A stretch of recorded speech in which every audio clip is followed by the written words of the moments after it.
Hi, everyone. I'm Clarence. I'm the host of the Rapid Returns Show powered by Otis AI. Today, I'm joined by Christian, CEO and founder of SiteGain. Christian, welcome to the show. How are you? Hey, Clarence, thanks for having us. I'm doing well. Really appreciate the invite. Awesome. Yeah, thank you for joining us. I just want to talk about marketing basically and Mhm. see if we can uncover ways to deliver rapid returns for SiteGain, and hopefully our audience can also get some tips that will benefit their startups. So, Yeah. just for some background, when you were founding this company, what was your original vision, and how has that evolved as you scale? Yeah.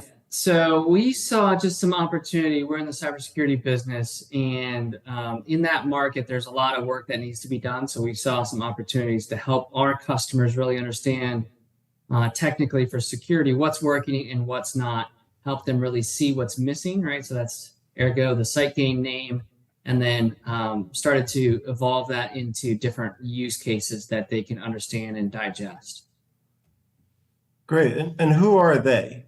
So Yeah. what's your target customer? And then who within that business is kind of the decision maker that you're reaching? Yeah.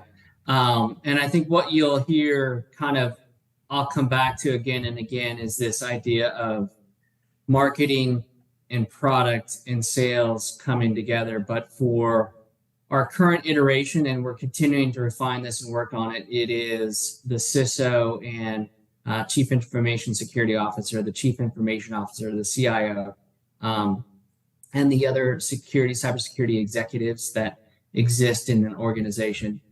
Sometimes those guys directly have budget authority and they can make decisions. Sometimes they have to build the business case and have other people like the CFO or the executive committee above them make the decision. But those are the customers that we're helping to do their jobs better by optimizing their program. Definitely. And how do you reach those people? Yeah, that's a great question. And we're continuing to refine it. We just had some Slack feedback from our sales development rep today on that question and what he's seeing. But it's a variety of ways. One, it's networking.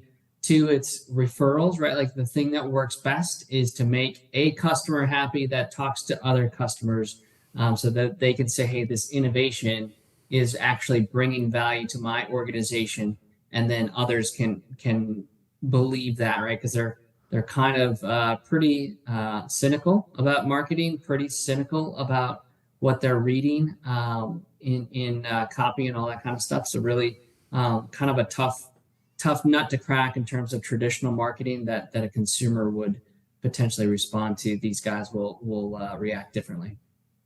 That makes sense. So where do you, it sounds like most of your opportunities are coming from networking and referrals.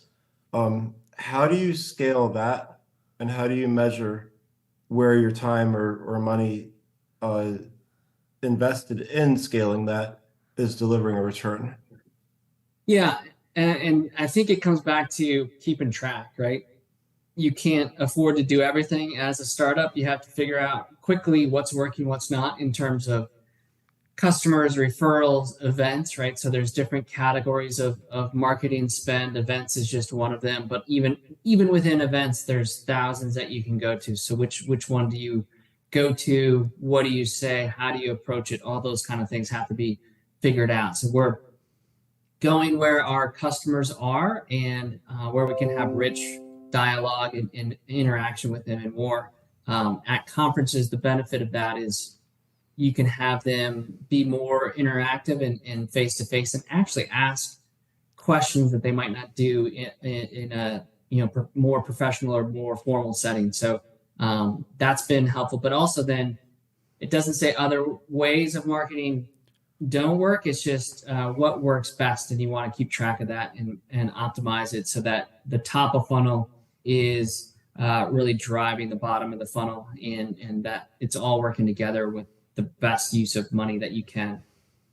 Absolutely. I mean, in your space especially, I think events and trade shows are tremendous. Um, so just to double click on that, when you're doing these events, do you have a specific strategy that you use to approach that event? And then once those opportunities come into your funnel to nurture them?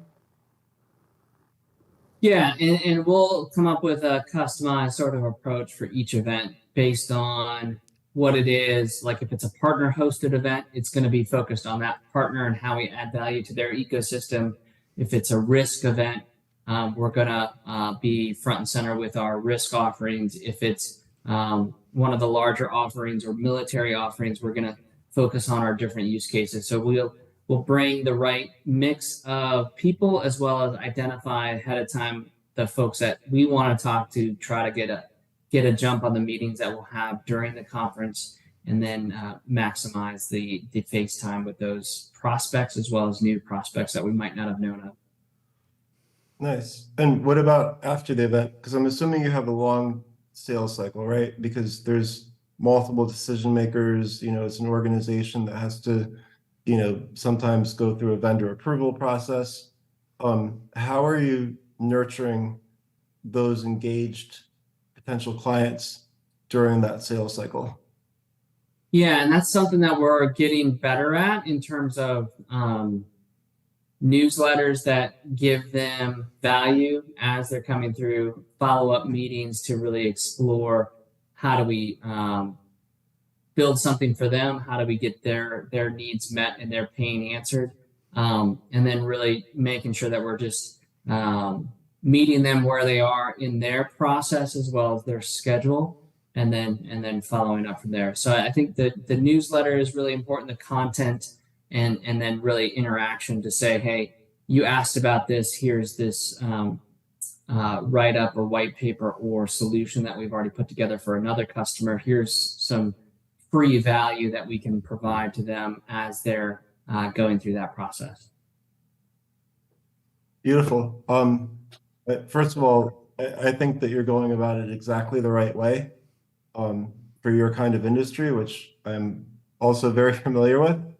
I do have a tip for you though, if you're open to it. Sure, shoot. So, I think that trade shows for an enterprise kind of sale is a great way to get those people into your world. I completely agree with the strategy of following up with white papers and extra kind of not marketing but informational things, throughout that sales cycle, because it helps show your level of expertise and keeps them top of mind without them feeling like they're being pushed, right? Um, I would prime the pump with the trade shows. A lot of trade shows allow you to buy lists of the attendees and also the people who are presenting at the trade shows ahead of time.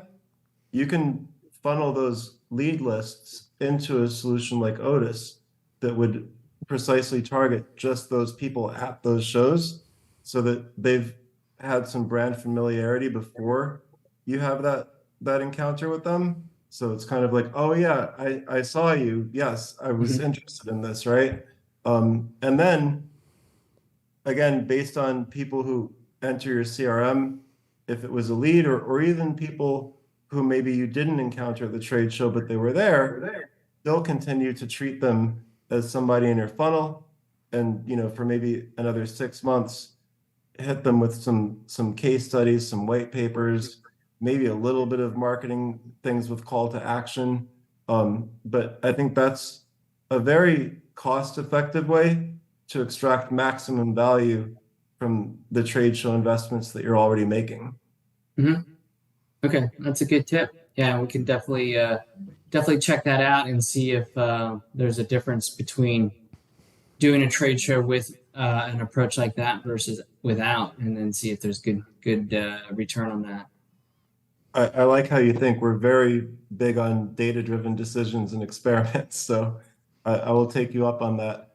Hopefully that tip was also valuable for our listeners. And with that in mind, you've obviously, cracked the code with, growing your business to the point that it is today. Is there anything that you've learned from that experience that you'd like to share with our audience? Yeah, I think it's a learning game, right? Like you're always learning and iterating, and the faster you can do that to actually get to what works and maximizing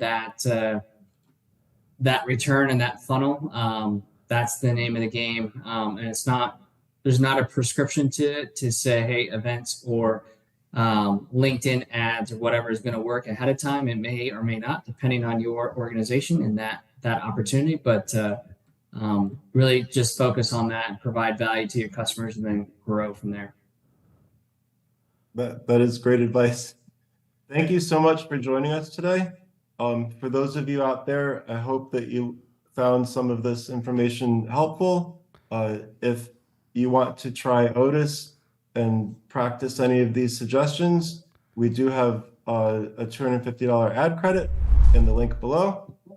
And that's meetotis.com/rapid returns. Thank you, Christian. Thanks, Claris.